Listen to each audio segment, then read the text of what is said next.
We are introduced to Kanata, who has just made the horrible mistake of going on a date with Crazy. If it wasn't already clear, those 38 stab wounds were fatal, so Kanata gets isekai'd in the worst possible way. But things don't get any better for him in his next life either, as he wakes up to find this old, ugly goblin staring at him. He doesn't understand what's going on, but it seems he has been reborn as one of them, so the elder gives him a new name, Gobro. The old man then proceeds to shove a big and juicy maggot down his throat for that bonus protein. And since Gobro is a baby, he can't speak or refuse anything. By day 2, he woke up to find himself surrounded by tons of ugly green babies, and he is faced with the reality that he is just as ugly as them. He comes to terms with the fact that he died and was reborn as this weak and helpless baby, so he spends the rest of the day crying over the loss of his beautiful human face. By day 3, he realizes that goblins seem to mature way faster than humans do, but that doesn't change the fact that he is still bald though. At least he is able to move and speak again now. So while it's not ideal, he chooses to make the best of the new life he has been given and heads out to face the world. On day 4, the now mostly grown goblins meet with the elder once more as he is holding a platter of maggots for them. He tells them he is done with taking care of them since they are freeloaders, so after today, they are on their own when it comes to finding food to eat. Gobro doesn't like the idea of eating maggots willingly, but it's pure protein, so he scarfs them down regardless. Afterwards, he now has to head out into the world all on his own, and as he exits the cave, he finds a beautiful world with unfamiliar plants and animals all around. One other goblin that had followed him is scared to be outside for the first time ever, so Gobro tries to reassure him by saying it's his first time seeing this place as well. The other goblin is Gobakichi, and although he is not very smart, Gobro decided to team up with him for one very important reason. He got the bulk genetics, so he's going to be helpful in hunting for food. They find a rabbit in the forest, so Gobro sends Gobakichi to attack it from the front. The rabbit runs away from him, but this was all part of the plan as Gobro had set himself up in a nearby tree, so as soon as the rabbit got within range, he leaps down from the tree and snaps the bunny's spine with that stick. This hunting strategy is really effective, but after the bunny has been caught, Gobakichi started getting a little greedy over the bunny, so Gobro had to smack some sense into him so he knows who's in charge here. After giving him a good dose of domestic abuse, Gobro begins prepping the bunny so it can be ready for their dinner. He snaps the rabbit's corn off, and after inspecting it, he figures he should be able to make a decent weapon out of this thing.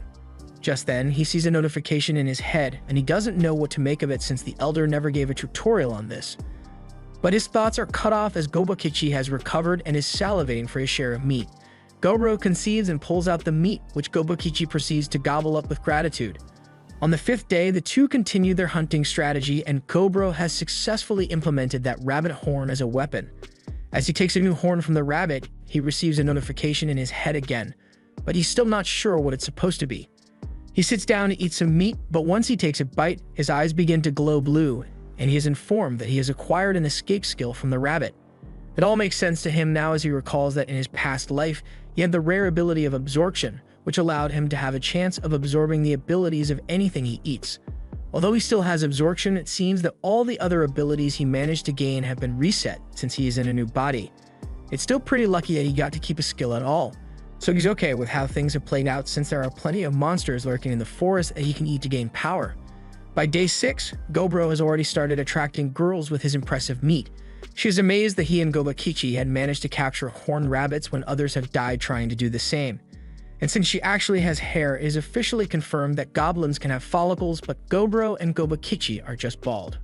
Gobro asks if she would like to participate in their hunt for the next day, and she was overjoyed at the offer.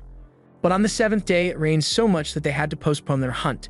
Since he has nothing better to do, Gobro decides to go check out what they've got in storage since he has never been back here before. However, he wasn't prepared for what he would see there. He found a group of captive human women, which proves that even in this world, Goblin Slayer was right all along. He's just going to try to ignore it, so he spends his time crafting a weapon instead. The goblin elder named Gabji comes over to him since he seems to be oddly motivated to survive. At this rate, he believes Gobro might level up faster than expected. Gobro didn't know there was a level system here, so Gabji tells him to tap his forehead so he can see it. After doing so, Gobro sees that the elder is currently at level 86, and he mentions that if one manages to reach level 100, then they'll be able to evolve into a higher being. However, goblins age so fast that even though he's only in his 20s, look way too old. As he leaves, he tells Gobro that he'll get to see what an evolved hobgoblin looks like when the promising youngsters return from the village, but something doesn't sit right with Gobro. The next day, it was clear out, so Gobro went out hunting with the other two. Their teamwork is outstanding considering they are only a week old, with Gobmi as backup, Gobro as their mid-range attacker, and Gobakichi as their forward. With this formation, they were able to get themselves a large haul of meat, and Gobmi is brought to tears as she takes a bite due to how thick and juicy it is. Gobro takes a bite as well, and he ends up learning several new skills from snake meat. The next day, they kept hunting, but by day 11, they made the mistake of going into an unknown cave, and they found themselves staring down a huge swarm of vampire bats. They immediately start running away, but the bats are too fast, so Gobakichi and Gobro stay behind to deal with them. They were getting overwhelmed at first, but then Gobro uses the evil eye skill he acquired and freezes all the bats in place. With all the bats frozen in place, they then proceed to kill all of them, and afterwards they dine on their corpses. Gobro gains some new skills from eating the bat meat, including echolocation, vamp up, vamphilia, and COVID-19. As they continue to eat like kings, they are watched by some of the other goblins, who are starving since they are too dumb to successfully hunt on their own. That night, they attempted to take their frustrations out on him since obviously, he's the one with the problem, not them. If they put this much effort into catching food, then maybe they wouldn't be so hungry, but they fail to account for the fact that Gobro has a search ability, so he could sense them approaching. He counterattacked them, and although he didn't really intend to kill anyone, he miscalculated on the amount of his venom skill to use, so one of the attacking goblins ended up dead. He didn't seem to care though, as he still wanted to teach them a lesson for trying to assassinate him. However, Gobmi shows up, and after what she did to them for attacking her precious Gobro, even Gobro feels sorry for them. The next day, they head out to hunt again and are planning a coordinated jumping on this orc. It was just minding its own business when they throw a rock in its eye, and while it's blinded, Gobakichi rushes in. The orc knocks him back with its pickaxe, but immediately after, its fingers get smashed by another rock. They then proceed to claim its kneecaps by inverting the bend of its knees with a club. And to finish off, Gobro stabs it in the head several times. After the orc has been killed, they enjoy its meat, but since they got a lot left over, Gobro decides they should take it all back to the cave, since there is something he wants to do.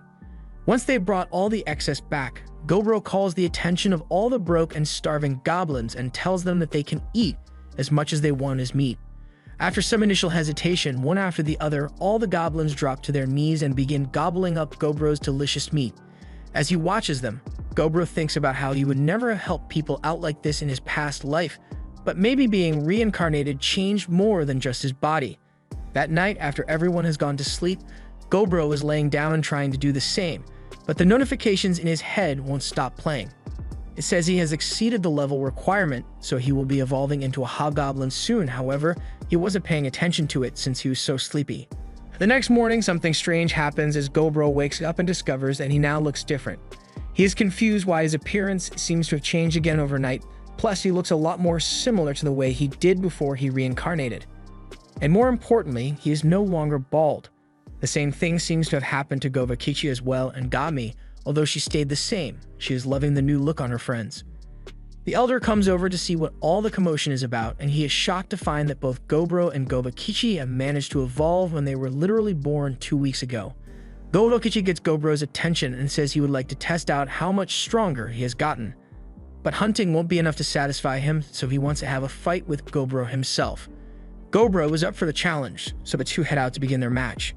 They both begin boxing out in the forest, and Gobakichi is definitely a whole lot stronger than he was before, but he still lacks the combat skills necessary to be able to take Gobro down in a fight, as Gobro is able to slip under a punch and sweep his legs out from under him. Gobakichi admits defeat and praises Gobro for being so strong, but Gobro gives him credit as well, since when it comes to power, Gobakichi is stronger than anyone else here. Just then, Gobro hears some wolf noises off in the distance, and he can tell that something bad is going to happen soon. He calls for Gami, who is hiding nearby, to spy on them, and tells her that she should go get the crossbow they had made earlier because they are going to be needing it soon. Wolves are chasing a bunch of rabbits down the hill, and once they have successfully killed their prey, they lock on to their next unsuspecting target, a probably innocent orc that was just minding his own business. The orc starts running for its life, but the wolves aren't about to let it get away so easily, so they start chasing it down until they eventually catch up and tear it to pieces. Gobro and Gobakichi watch this all go down, and they think the wolves will be the perfect opponent to test out how strong they have truly become since they evolved. Gobro signals to Gobmi to begin firing at the wolves with a crossbow, and once the leader is taken down, both Gobro and Gobakichi rush in to start smashing in the wolves. Without their leader, the wolves' teamwork was completely gone, so they were able to make quick work of them and slaughtered every single one. Afterwards, there was just the leader wolf left standing, but he too would eventually succumb to the wounds he sustained. After he collapsed, Gobro approached and opened his mouth to take a huge bite out of the wolf, allowing him to gain some extra skills, including one leadership skill. Gobro takes the rest of the dead wolves back to the cave and tells the other goblins that they are free to eat as much as they want, but from now on, he expects them to catch their own food.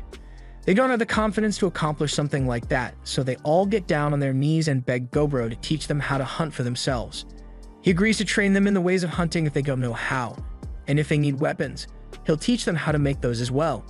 This gets everyone to like him a lot, so he is cemented in as the leader of the goblins. It may partially be because of his leadership skill, but that doesn't matter to him. He will work hard to lead his comrades, and he'll continue to eat and gain new skills as he goes, all for the sake of achieving his goal. Day 17. Gobro wakes Gobji up from his nap to inform him of an incident. All the human women whom they had locked in the basement realize that Goblin Slayer isn't coming to save them. So rather than spending the rest of their lives as breeding slaves, they offer themselves with poison, so Gobro and Gobji hold a memorial and burn the bodies. By day 23, Gobro had begun training all the goblins in the ways of not sucking at being a goblin. And while he was doing this, he also spent some time hunting and eating any and all monsters that would provide him with useful skills, so he has got quite the arsenal of skills at his disposal now.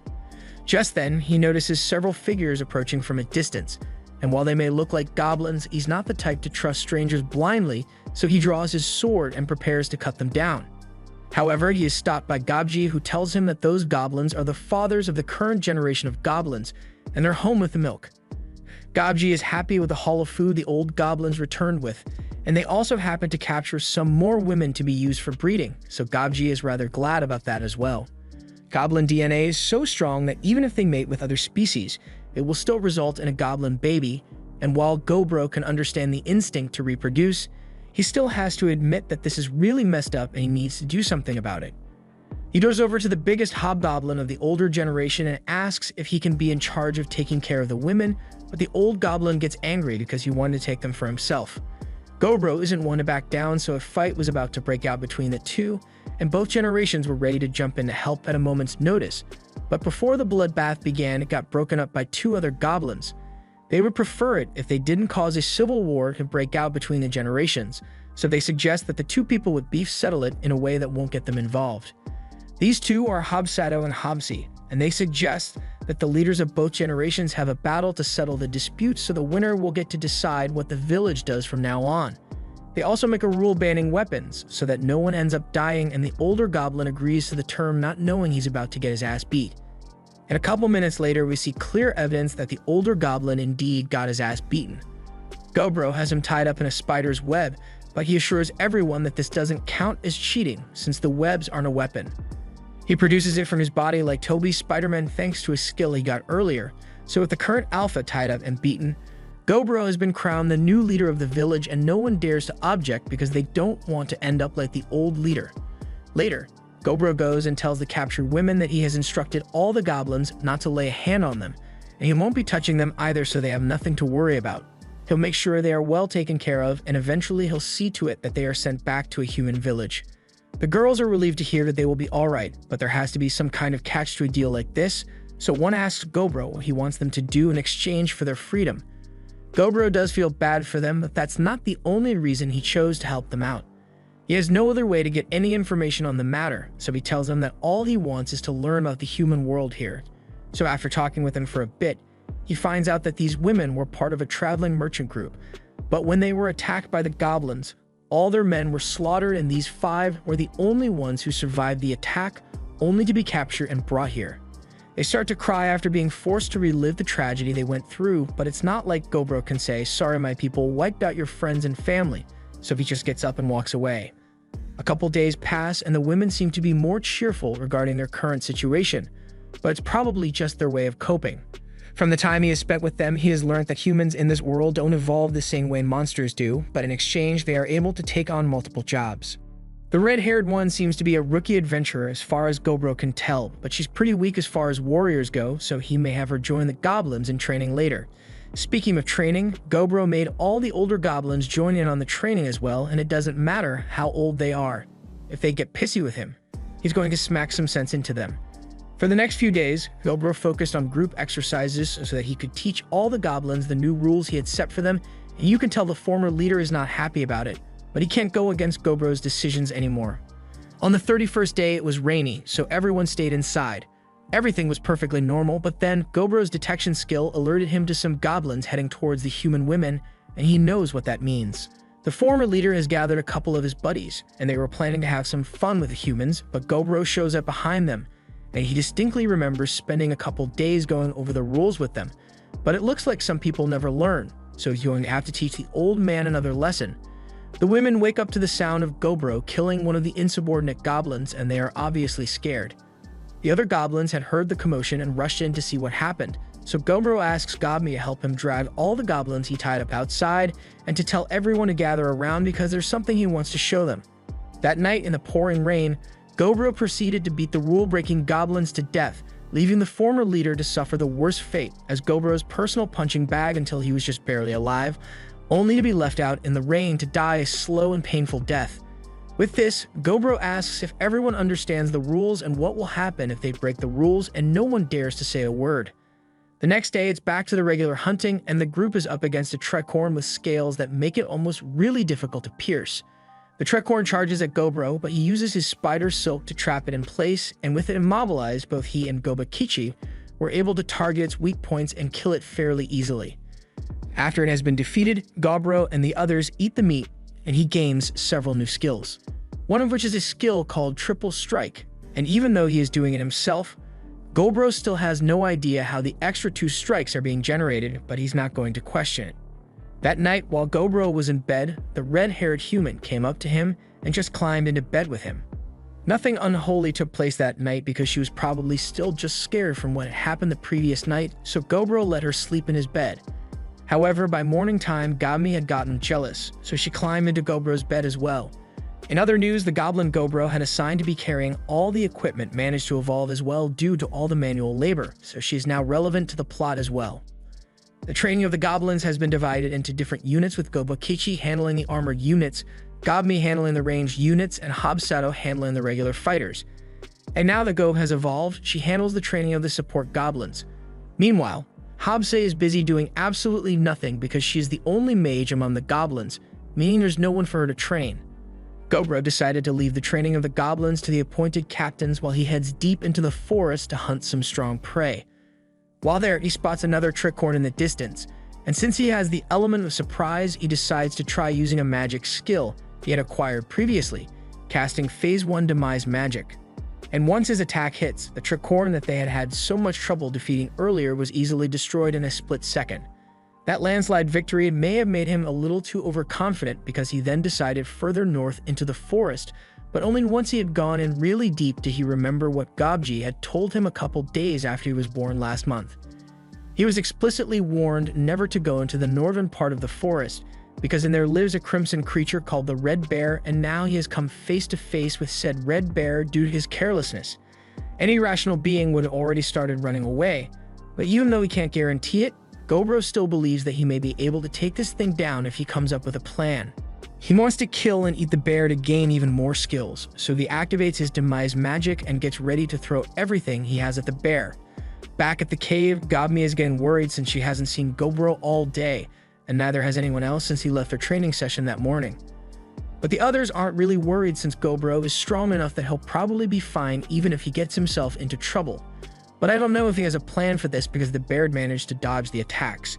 It lost an arm in the process, but it's still every bit as dangerous as it was before, so Gobro can tell that if he gets hit by one of those claw strikes, even the refined scales armor skill he got from the Trekorn wouldn't be of any use to him. Just as he can't afford to take a single hit, he resolves to kill the bear as soon as possible.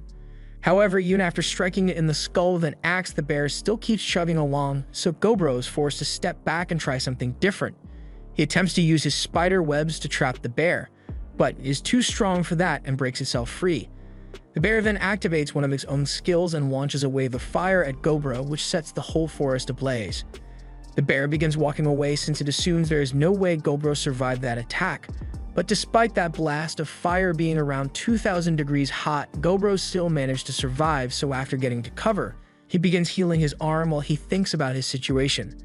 He has never heard of such a thing as a fire-breathing bear before, so it looks like in order to take this thing down, he is going to have to be willing to take some amount of damage. He heads back out as the bear is leaving and baits it into launching a fire blast at him once again. But this time, he has come up with a plan to counter it and uses water magic to block the inferno, while he continues to charge forward.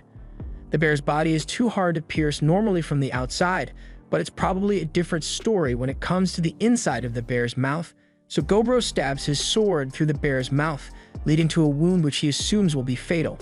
However, he gets snapped out of his confident smirk when the bear smacks him across the forest and into a tree.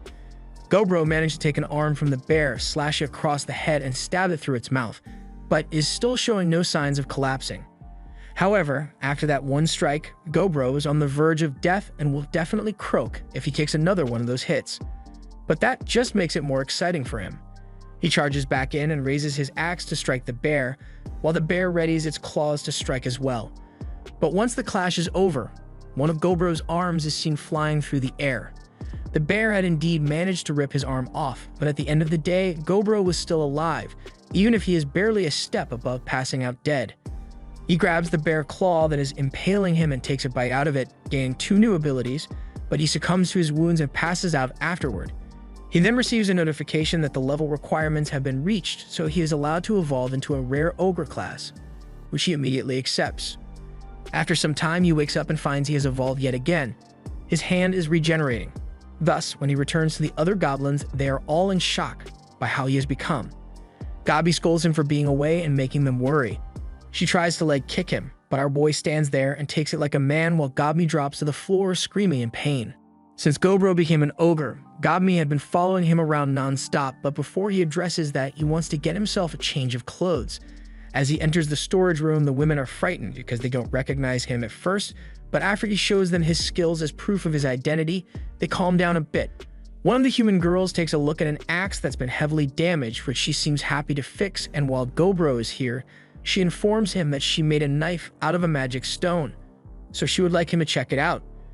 Gobro is impressed by all her hard work, so he gives her a pat on the head, and Stockholm Syndrome must be hitting her hard because she loves it.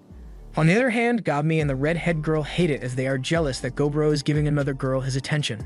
Gobro then goes over to the twins to see how they are doing, but the work they have to do is a bit much for just the 2 of them to handle, so they ask Gobro if they can get a few extra hands to help.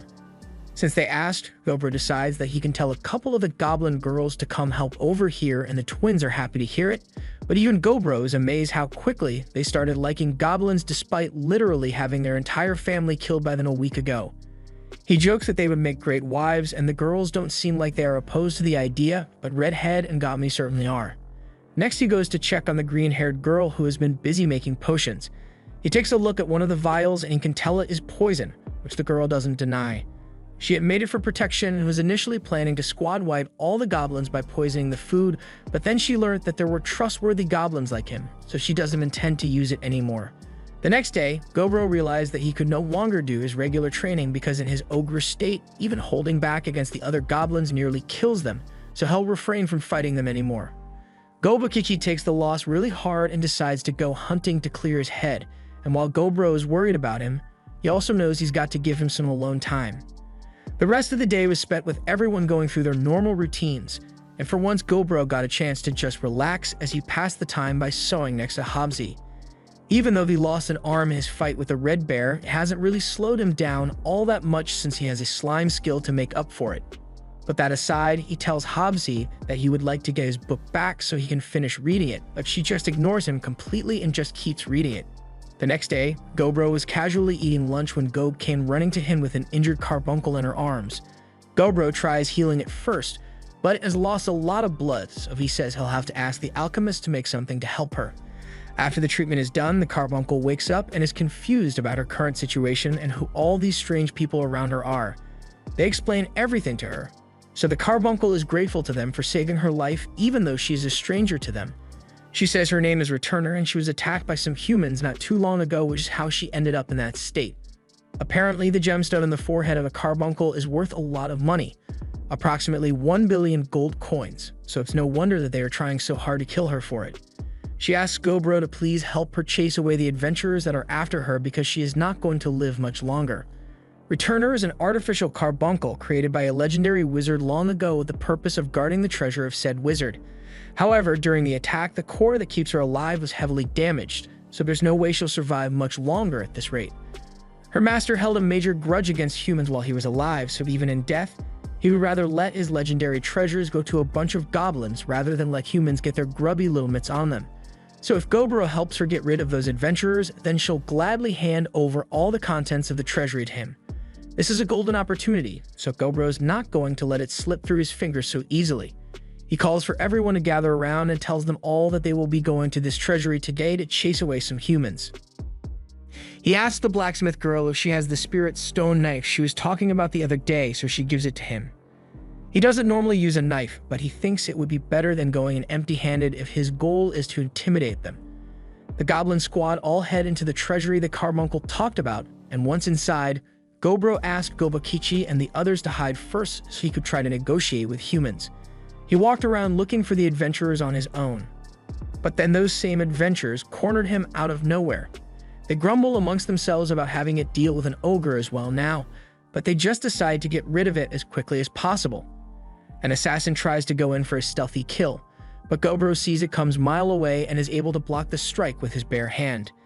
The adventurers are shocked that the assassin's concealment was seen through so easily, but then Gobro interrupts them and yells that they are in someone else's home right now, but they are trying to steal from it and even nearly killed its guardian. And on top of that, they don't seem to think there's anything wrong with what they are doing. But they are in luck today because Gobro is a nice guy and will give them a chance to spare themselves some pain. They start attacking him, but they are so weak that he can dodge their strikes effortlessly. So he still gives them the offer to turn around and walk away before things get ugly. Unfortunately, humans are known for their sudden lack of brain cells when thinking is necessary. So despite the fact that Gobro is very clearly out of their league, they keep attacking until he finally loses patience and is ready to crack some heads. It is finally starting to sink in for the adventurers that they shouldn't have messed with Gobro.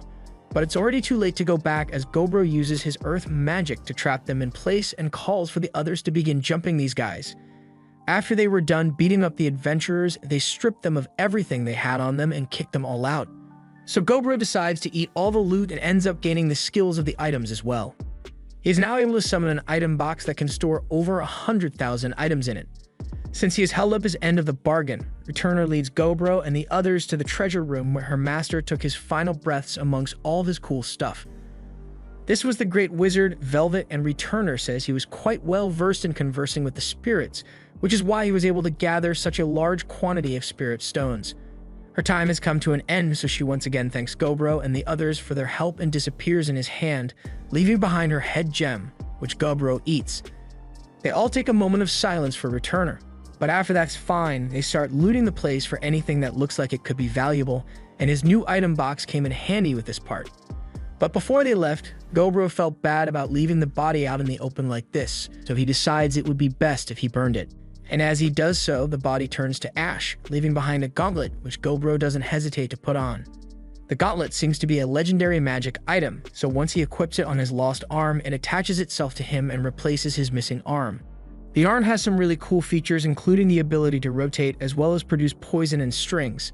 But most importantly, it can function like a regular hand as well. The next day, Gobro spent a lot of time assessing all the gear they got from the treasury, and considering it was collected by a legendary wizard, everything is top of the line in power, so the following day, Gobro distributed the magic items to the 15 hobgoblins among the group. He kept this vermilion spear as well as a legendary magic bracelet for himself, so in total, he now has 3 legendary magic items all to himself. On day 40, Gobro decided to hold a series of battles to determine the ranks among the different hobgoblins. The day after that, Gobro headed out early in the morning to go hunt some prey he has never fought before. First was the golden spider, which he took out in one punch, and after eating its meat, he received another skill that allows him to create golden threads.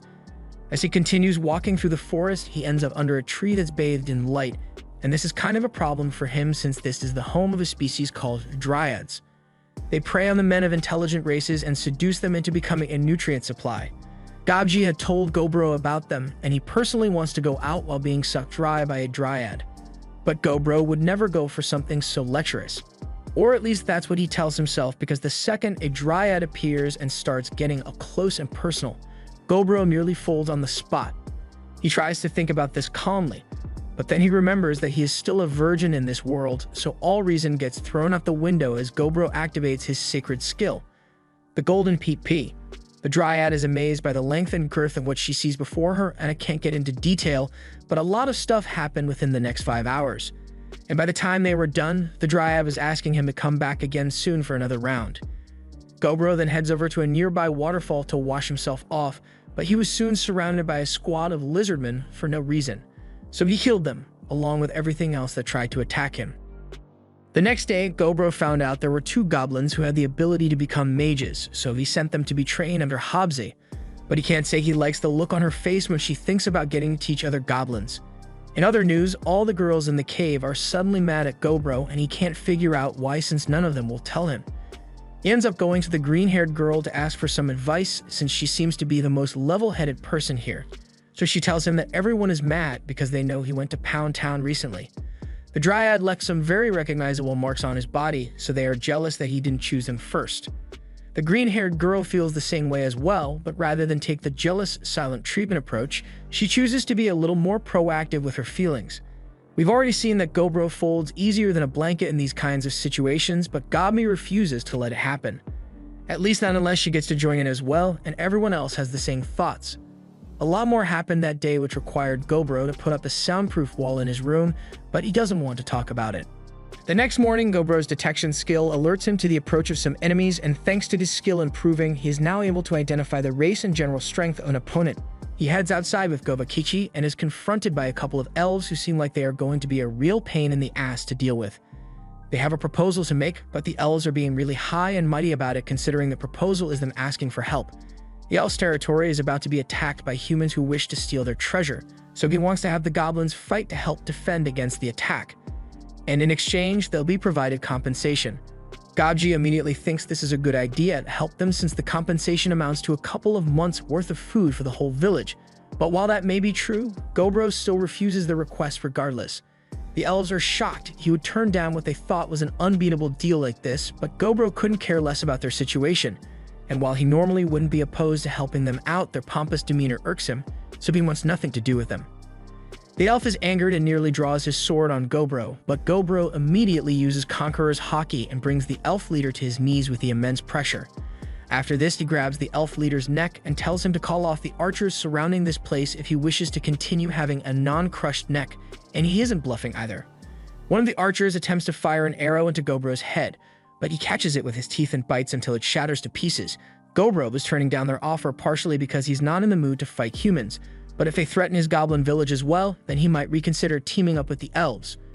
But with that said, he uses his legendary spear to make it clear that he could kill everyone here in a second if he wanted to, but he'll let them go today. All the elves make a hasty retreat back to their tribe, and Gobro is sure they won't return here for a while after a scare like that. Or at least he hopes so. The next day, while out hunting, Gobro comes across a gray slime, so he defeats it with some fire magic and picks up its core so he can munch on it. After eating the slime, Gobro unlocks the abilities of physical damage resistance, fluid regeneration, and auto-replication. Auto-replication is an ability that allows Gobro to create a copy of himself using any of his body fluids. He tests it out by using a drop of his blood, and after a few seconds, a mini Gobro is formed. He is able to share his senses with this miniature version of himself, so he comes up with the idea to have clothes made for all the women he cares about, but with his blood mixed into the lining so that it can act as a way to contact him if they are ever in trouble. The next day, Gobro had one of his blood children keeping a lookout for any suspicious behavior, and it just so happened to see the elves approaching once more, but this time it looks like the leader has brought a whole army with him this time. It seems like he didn't learn his lesson last time, so Gobro is done with mercy for now. As the elves approach the entrance of the cave, they are immediately immobilized by Gobro's roar, after which he steps out and uses his webs to tie all of them up. The prisoners are all brought inside, where Gobro gives the leader one last chance to make it out of this by asking him why he came back here. But the leader just keeps digging his grave deeper and declares that he will kill Gobro for wounding his pride. Some of the elf girls apologize for their leader's foolishness, since they tried to talk him out of coming here, but he refused to listen to them at all.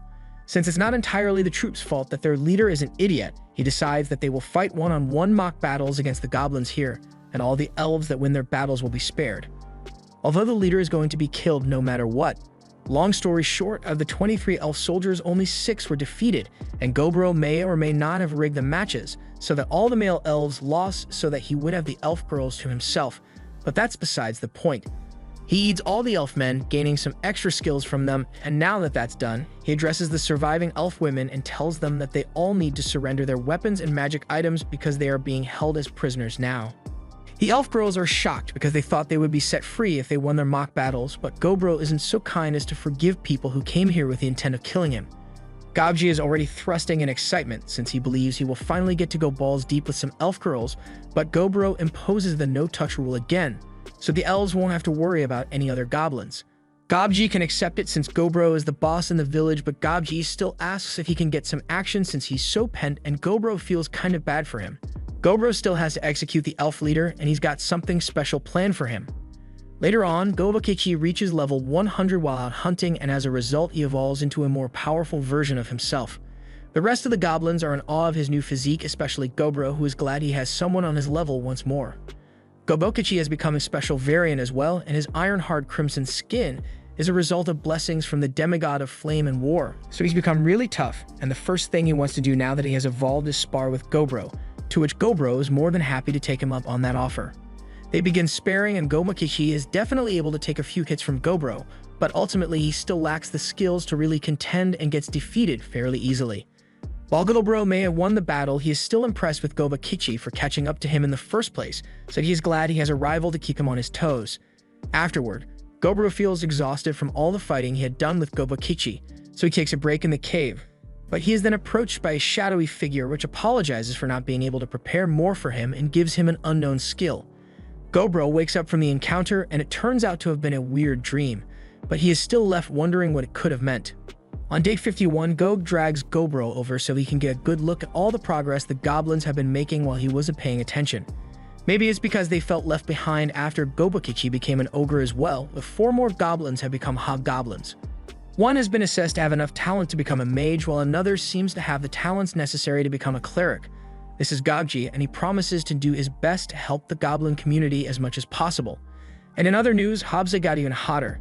She has evolved into a half-spell lord, but she's got some markings on her body which reminds Gobro of the marks he has, but they leave that discussion for later as Habzi is itching to test out how much extra power she has gained from her evolution. So they both head outside where Habzi casts a volley of flame spells which set the forest ablaze. The two ignore the forest fire they just started, and Habzi says she feels like she could cast another 20 spells just like that, but before she can cause any more collateral damage, Gobro says that's enough for today. With her being a half-spell lord, she isn't as strong as she would be as full-spell lord, but she is likely going to evolve into one next time. However, for now, to celebrate her evolution, Gobro presents her with some new legendary gear.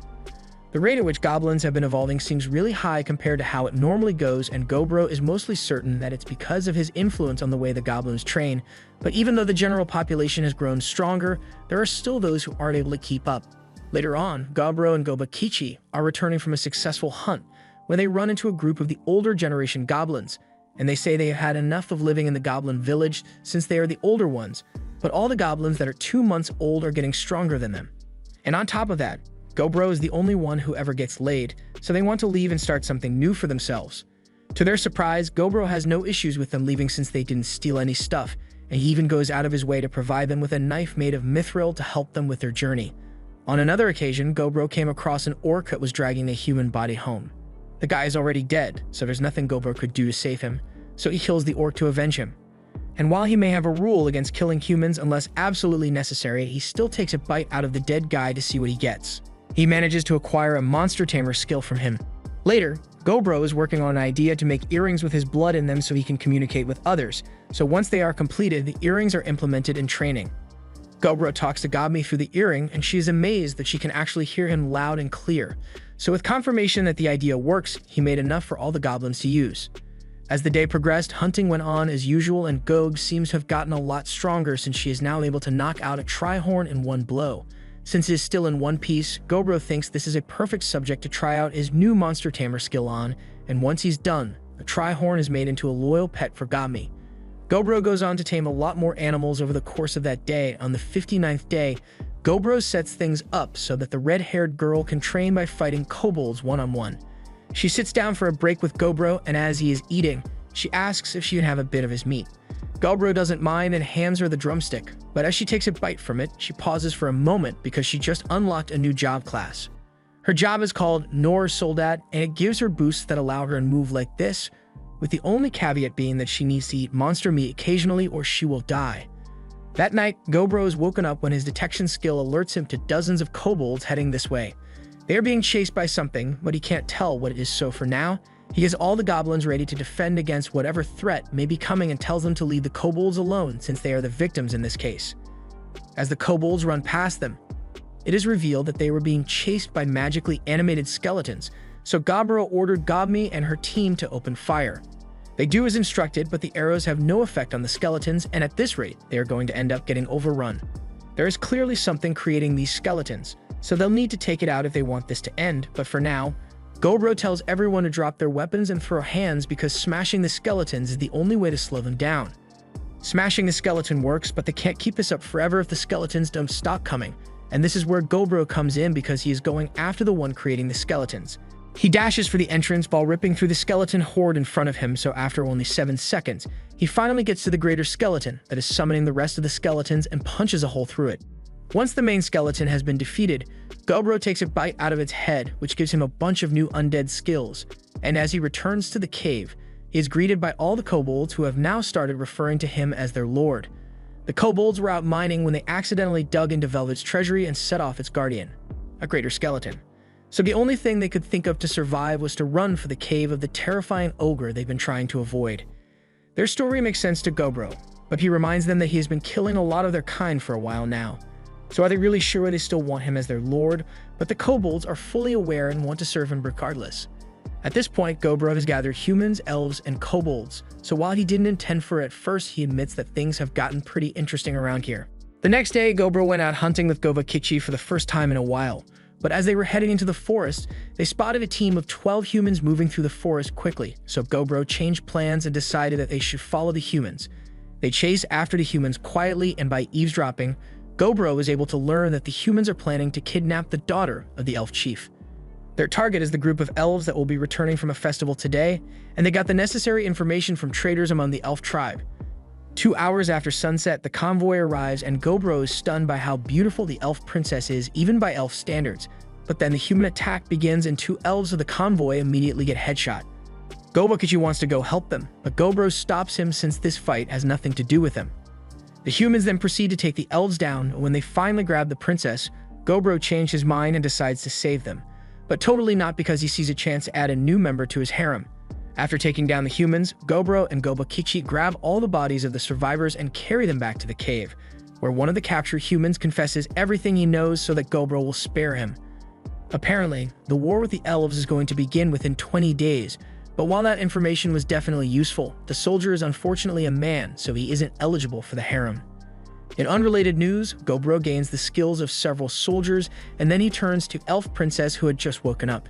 She is scared the first time she sees Gobro, and she seems to be a bit different from the other elves since she has wings. She is confused about everything that happened, so he tries to calm her down by saying he won't hurt her, but she was more concerned about getting back shots from him. After Gobro clears up the misunderstanding, he sits down and has some tea with the princess. But she is pissed that Gobro just hid in the bushes and watched her men get killed before deciding to do anything. It's reasonable for her to be angry about his actions, but then again, Gobro does not care. He doesn't like getting involved in quarrels between the humans and goblins unless there is a pretty girl involved, of course. Besides, if she's got time to be crying over her dead men, then she would be better off using it to find the traitors among her people who ratted out her location. The news that some of her people may be traitors only makes her cry even more, so Gobro tells her to get some rest for tonight, and in the morning, they'll escort her back to her tribe. On a side note, Gobje is still as down bad as before, but Gobro won't let him go anywhere near the elf princess.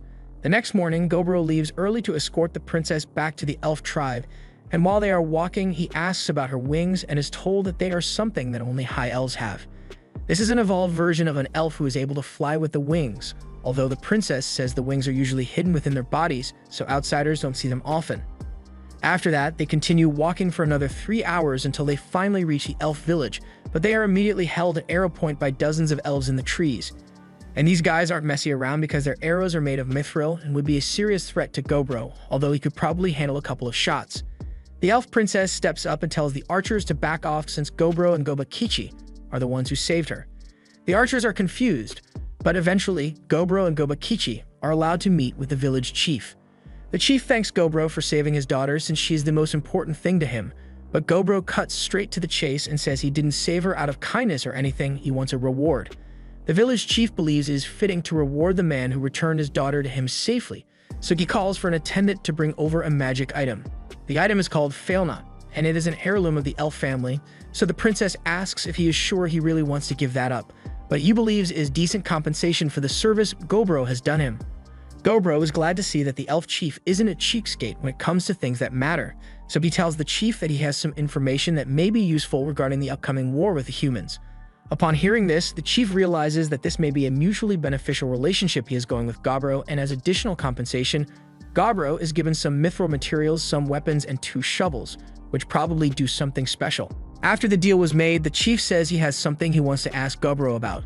It has been a long time since the elite troop of elves went out, and he hasn't heard back from them, so he was wondering if Gobro knew anything about that.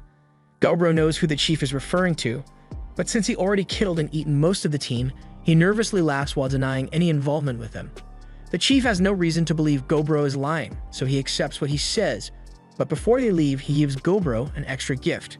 Several barrels of alcohol, and that was all Gobro needed to be willing to help them out if they are ever in trouble again. Back at the cave, Gobro is really enjoying the alcohol, so he intends to do everything in his power to stay on friendly terms with the elves. And the others are glad to see that he is happy, but Gabmi feels something off about herself today. By the next morning, Gobro gets out of bed and he tries waking Gabmi up, but he finds that she has evolved into a Damfer overnight. So after getting herself a new change of clothes, she's finally able to show off to Gobro.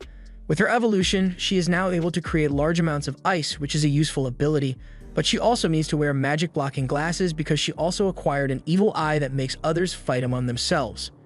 In other news, Go became a half-Earth lord with abilities that allow her to manipulate Earth, spot weaknesses in Bedrock, and play Minecraft without a pickaxe. Hobseto has also evolved, but in her case, she's become a half-blood lord, and as such, she is able to control blood and use it as a weapon. But Gobro is still a bit curious about how all the evolved hobgoblins have the same kinds of marks on their bodies that he does.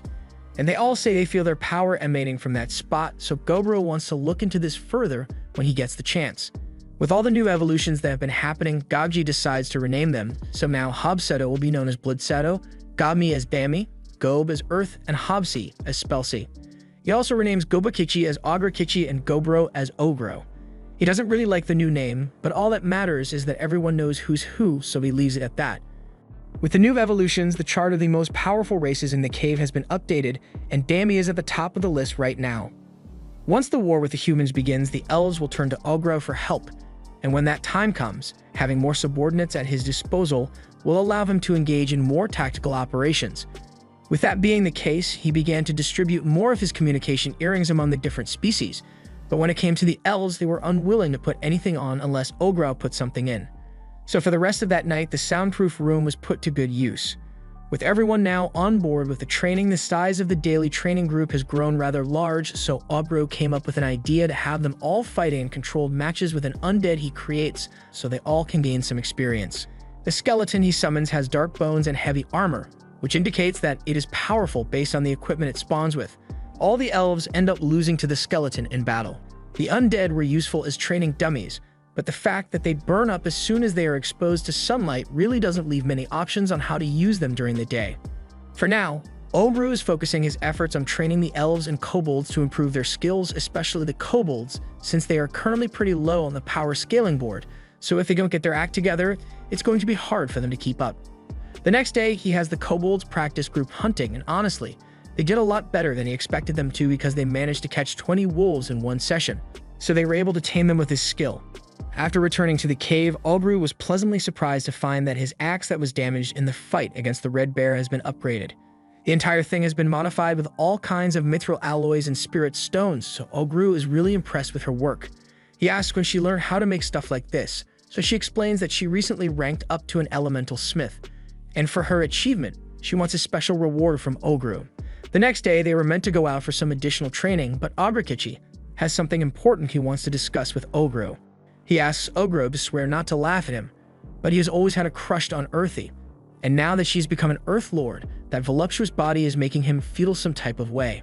However, he has no idea how to talk to her, so he really needs Obru's help with this one, and Obru feels like his time has finally come to be a big brother. Obru teaches Abrakichi everything there is to know about getting the girl, but he's got to do it tonight. There's no point in leaving it for later, and if he ends up getting rejected anyway, the worst she can say is no. He tells Abrakichi to let him know how it goes with Earthy, and after Abrakichi confesses to her, long story short, he gets laid. The next morning, Abrakichi is fighting with Obru again, and today he's feeling a lot lighter than before and is much happier, all thanks to Ogru's advice. After training as usual, they head out to begin hunting, and today there are a bunch of new insect monsters that Obru had never seen before, so he wanted to gather as many as possible to help make some armor plating. He also eats some as well and is able to acquire the skill of exoskeleton. So he tries it out, and his body is immediately covered in really tough armor. It holds up well against strikes, and it repairs minor damage quickly as well, so it would be really useful in battle. But he doesn't like how obvious it looks, so he takes it off. Unfortunately, it looks like the armor was created using his clothes, so that jacket is just gone now. But this also teaches Ogru that he is able to register and recall forms that may be useful to him. So after getting some new pants, he creates an aerial form using some beetle skills he had acquired, and with it, he is now able to fly, although it's going to take some practice before he is really good at it. The following day, it rained, so no one could go out at all. However, that didn't stop the redhead from asking Obru to train with her. He used to think of her as a cute puppy, but now she's more like a Doberman with how powerful she has become. After training, Obru headed over to the blacksmith to see how things are going on her end, and lately she's been working with the elves to develop more interesting weapons with mithril. For example, she developed a new rapid-fire crossbow, and Obru is really impressed with the work she has put in. After that, he went to go check on the chef sisters, and their skills have improved as well, so Obru attempts to get them to recreate some foods from his past life like potato chips, and the sisters are more than happy to try anything he suggests.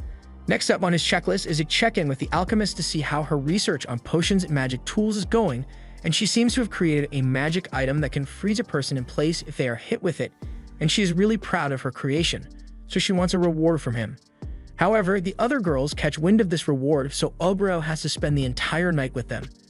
The next day, Obru gets called because there are some strange elves at the entrance to the cave, so he heads out and meets this elf who asks to have a chat with him. He's here to ask for Obru's assistance because the human army is advancing into the forest, and since he is being much nicer than the last guy, and the compensation is bound to be worthwhile, so Obru accepts the request. Later, he gathers all the strongest forces he has at his disposal and tells them that from this day forward, they are now a mercenary group, and they shall be called the Parabellum Mercenary Company, so it is time for them to head out on their first job. Early in the morning of day 71, they all head out on their first official mission as Parabellum, and for the special occasion, Obru decided to have 36 of them partake. With Spelsey's ability, they were also able to bring along their familiars, so in reality, there are more like 73 attackers in this group. The reason they made their move so early in the morning is because one of Obru's blood scouts managed to locate a human army encampment, so that will be their primary target for today. The group arrives at the encampment and they come across a barrier that has been detected around the camp. It is made to keep all monsters out, so Spelsey suggests that they destroy it immediately so they can begin their attacks. To that end, Obru orders everyone to get into position and surround the barrier in preparation for their slaughter, and once they are all in their optimal spots, he uses his gauntlet to fire an arrow which shatters the barrier in an instant. All the human soldiers are left in a state of confusion after they witness their protective barrier crumble to pieces, but they are in for much worse as Earthy creates a rock wall to prevent them from escaping. And now that the humans are trapped, Dami and Spelsey carpet bomb them with powerful magic attacks. And just to be really sure that every human here dies, Obru summons a ton of skeleton soldiers and begins spamming his anti-barrier arrows at the soldiers. However, even with the insane number of attacks that they were just hit with, the human side isn't simply going to give up, so they launch their own counterattack and take down a few of the skeletons. Obru first spots the female knight commander for the humans, and he is already considering having her join his harem if he gets the chance, But before any of that, he wants to have a good battle, so he lets out a loud roar to draw all attention to him. Once the Knight Commander spots Ogru, she orders her troops to concentrate their attacks on him since he is the one controlling the army of undead. Her troops then begin making a path for her to get to Ogru, and as the commander charges forward, one of the soldiers casts a buff in her to allow her to move through the horde quickly. Ogru realizes the commander has good situational awareness and her decision-making skills aren't bad either since she's trying to go straight for Ogru's heart. Although that doesn't mean the attack will work on him though. The Knight Commander is repelled and thrown several feet back into the arms of her troops. After everything he has seen from her, Ogru has made the decision that she will be a fine addition to his harem, so he is going to capture her alive rather than simply kill her. The commander doesn't like Ogru's condescending tone, so she states that she will kill him instead. Her fiery spirit just makes Ogru like her even more, so he now wants her even more. The commander realizes that there's no point in arguing with words over this, so she tells Ogru to do his worst, and if he manages to beat her, then she gives him permission to do whatever he wants with her. Ogru doesn't say anything more because he has already dismounted his bear to play 1 versus 1. Before he starts, he gives orders to his team to not kill the skilled members of the commander's special unit because they may be useful later on. They are free to kill or eat anyone else though. In the following minutes, a massacre of horrific proportions took place. It is already pretty much expected that no one will be able to compete with Akechi in terms of strength, but then we see Dami using her bewitchment spell, and even she is scared by the power she possesses. One look at her eyes and all the soldiers become tier 3 simps who are willing to kill anything that moves for her, including themselves, and once a good number of the soldiers are already dead, Bloodsedo steps in and steals their blood to make weapons that will be used to kill even more soldiers, so the battle ended in a pretty one-sided victory. But back on Ogru's end, the commander's sword actually managed to touch him. It's an insignificant wound and it won't do much to help her win this battle, but it is still impressive to him that a human like her managed to touch him at all. Just then, the commander's mage executes the kamikaze option since this battle is an obvious loss, so he casts a Flame and Dragon spell which even Ogru would probably not be able to withstand if he took it head-on. The commander already knows this battle is hopeless, so she is prepared to let herself die if it means that Ogru will be taken down as well. However, as the spell approaches, Ogru pulls her out of the way and says he won't be letting her throw her life away. So he turns his back to the Flame and Dragon spell and casts several layers of shields in rapid succession with varying effects. It's not a perfect technique, but it was effective in neutralizing the dragon, so the results of this battle come out as an overwhelming victory for Parabellum. He is really proud of himself for managing to capture such a skilled swordswoman, so he's going to make sure to put her sword handling skills to good use later. Since they are done here, Ogru calls for everyone to get ready so they can head back to their cave, but not before Ogru has eaten all the human corpses and gained a ton of their skills. A while later, the elf chief shows up at Ogru's cave with the wine Ogru loves so much, and a party was held between the elves and goblins to celebrate the halting of the human army. Since his own troops were late to respond to the human forces, the chief decided it would be fitting to bring alcohol, so they can at least celebrate the victory. Ogru has no complaints since he gets to drink even more savory wine, but while the party was still going on, he went to the back of the cave to see how his prisoners are holding up. And the 2 women he brought back seemed to be just about ready to give in to him.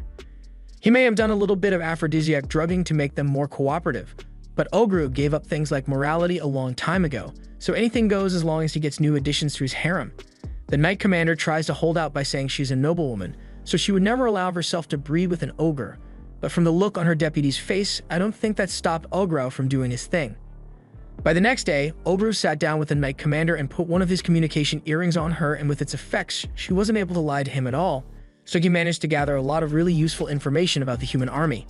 Not for his sake, but rather because the elf elder doesn't want to have to be relying on Ogru so often, since this is a problem that the elves ultimately need to deal with on their own. Which is why he offered to buy any information Ogru is able to get from his prisoners. He offers Ogru 10 more barrels of wine as payment, and Ogru can never say no to good wine. After acquiring the information from the Knight Commander, he relayed everything to the elf elder through his communication bracelet. He informs them that the humans are planning to ambush the elf village from 3 separate directions to overwhelm their forces. So on the day that the attack is meant to take place, Ogru and Akechi got there early to lay out a bunch of traps, and then they just waited for the humans to arrive. As they spotted the 500 soldiers marching along the path, Ogru gave the signal for the road to block off with trees, and after that, the rest of the goblins proceed to roll boulders down on top of them, instantly cutting their numbers down to 300. And then Nemi's long range started their rain of arrows, which further diminished the number of soldiers till they were below 100. However, it was at this point that the commanding knight realized that they were at a disadvantage, so he ordered his surviving troops to build a wall with all the rocks and dead bodies they can find, and after hunkering down, they managed to fight back against the goblins until it became a stalemate. Ogru was impressed by the intelligence of the commanding knight, so he asks Akechi to charge down there himself and see if he can capture the commanding knight alive. Akechi charges down there and inside the makeshift fortress starts fighting with the knight commander. The knight gets knocked back, but even in the face of Akechi's overwhelming strength, he was still able to smile. Akechi tries to strike him down, but the knight ducks under and counters with a strike of his own, forcing Akechi to have to go on the defensive.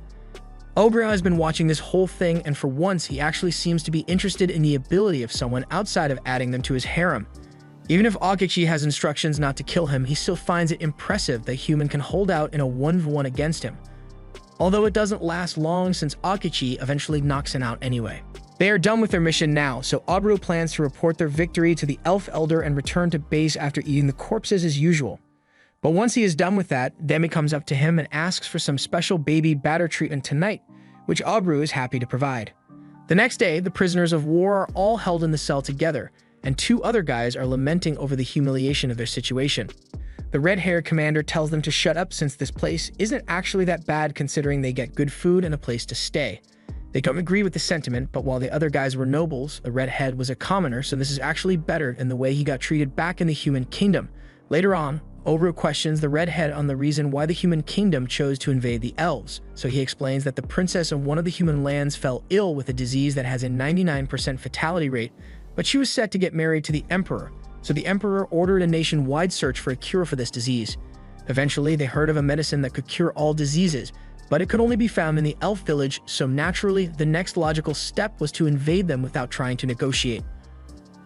Ogro now understands the reason the war started, and it all boils down to human greed, although he kind of understands the human's point of view since he was once human himself.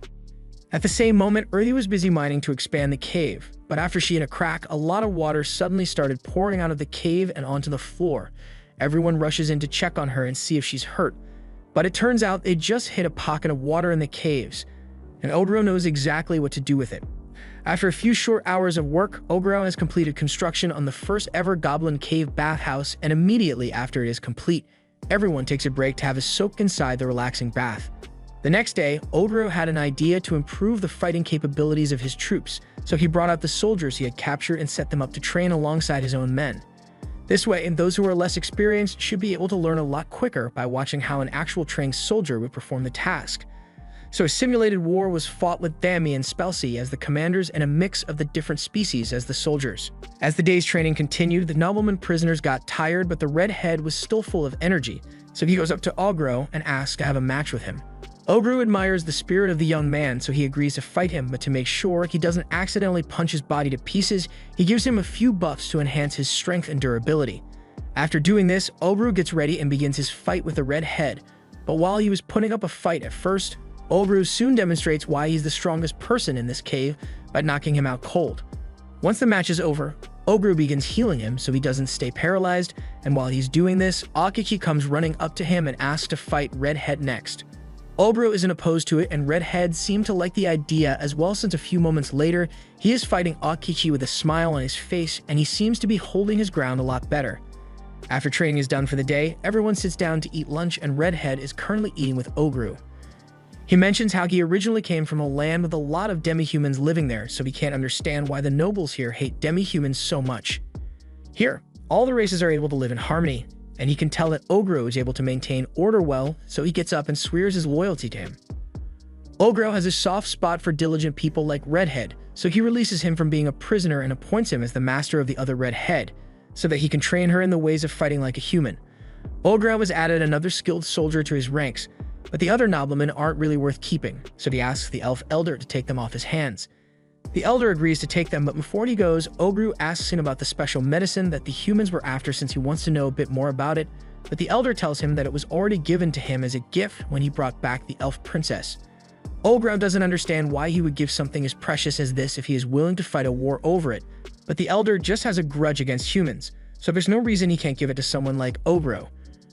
Ogro then takes a sip of this mythical medicine, and with his ability, he gains a skill for enhanced regeneration, as well as the ability to make his blood into medicine.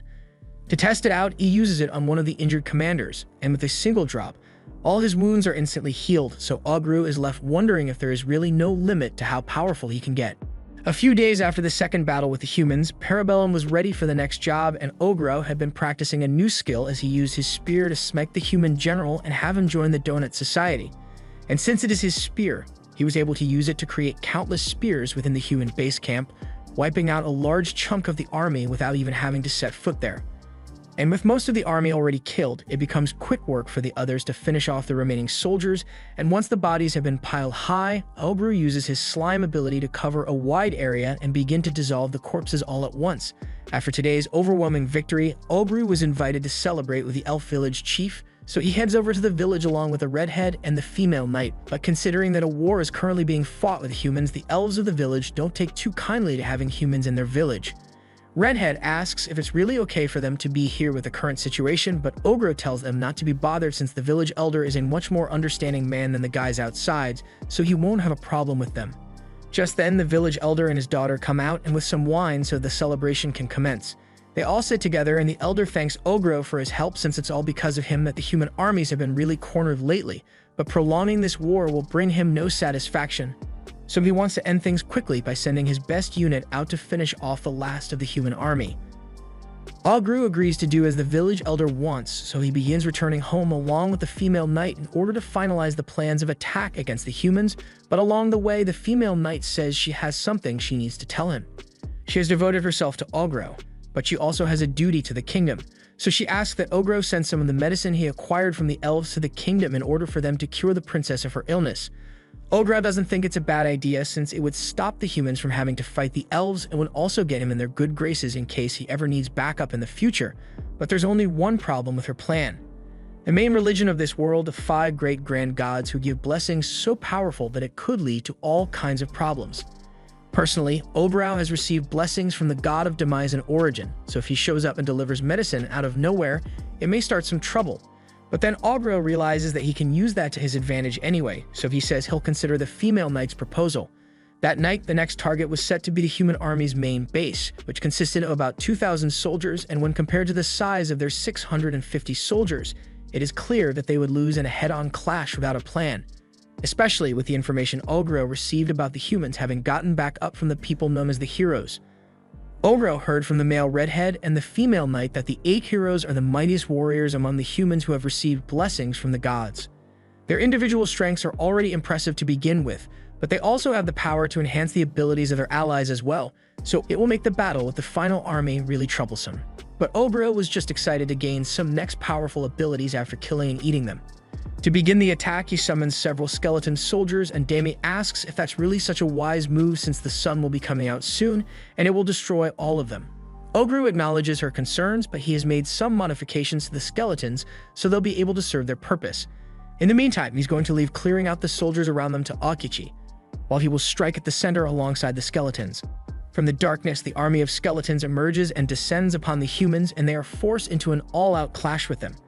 The humans do their best to just hold out until sunrise since they know the skeletons will be weakened by sunlight, but once the sun has risen and some of the skeletons begin to get destroyed, Ogru's modifications kick in and the skeletons are coated in Ogru's slime to prevent them from burning up. This puts the army in a bad position, and once they are sufficiently weakened, Ogru takes over and is ready to take out the remaining soldiers by himself.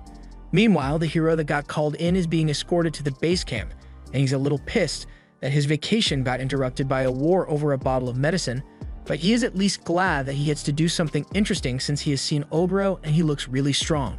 After Ogro finished charging up his move, he was able to use a mixture of blood and water to slash up all the soldiers in the area, but once that was done, he was feeling a bit hungry, so he took a break to eat one of the animal corpses.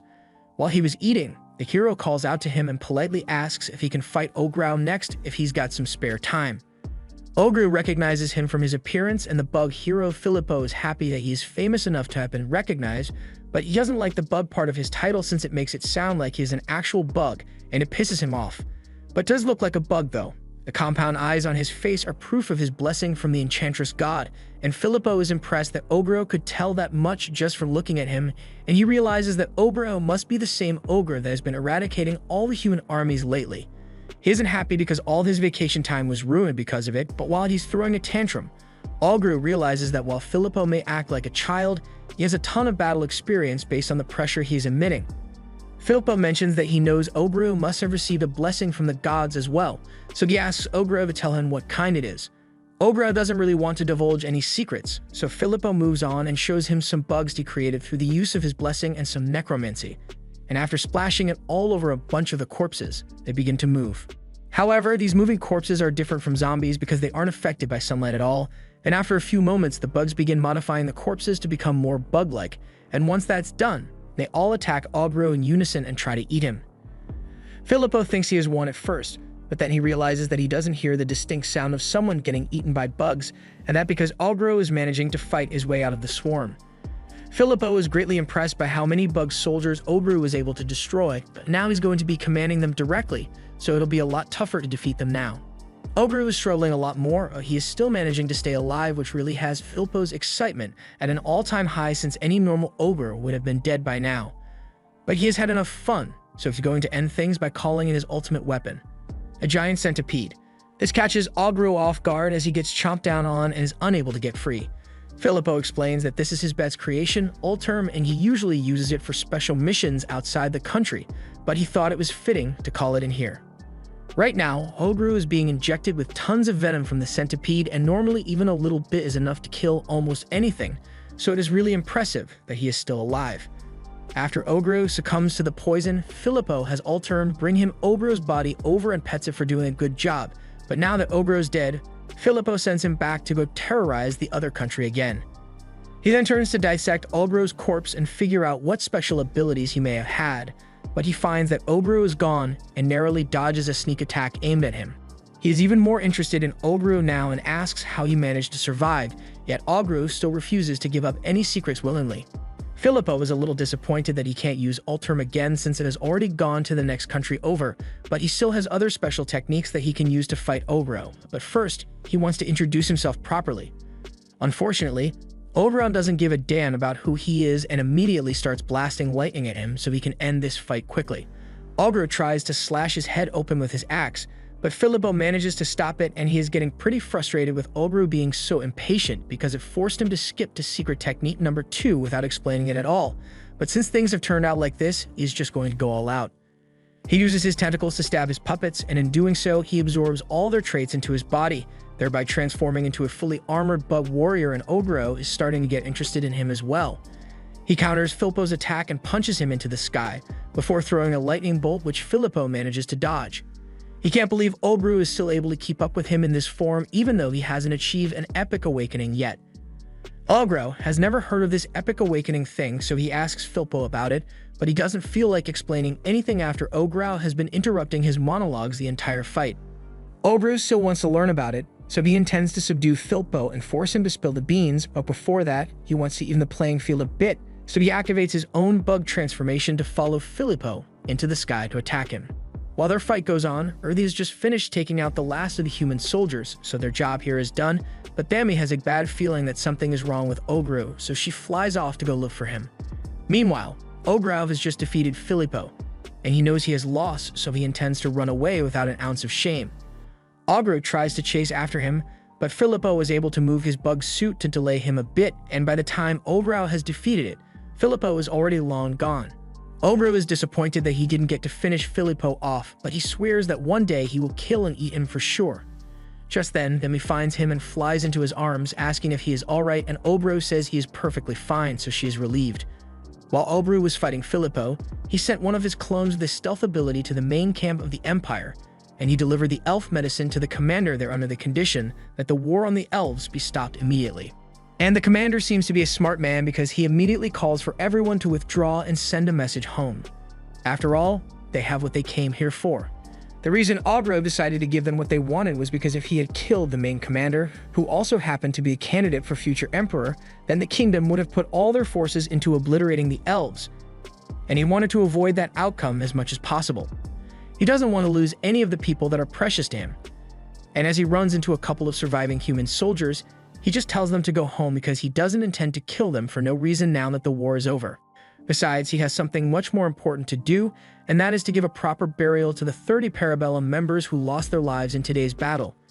In this world, if you don't do proper burials for people who die, they may end up turning into zombies or ghosts, so after saying a prayer for them, everyone sends their wishes and hopes they rest in peace.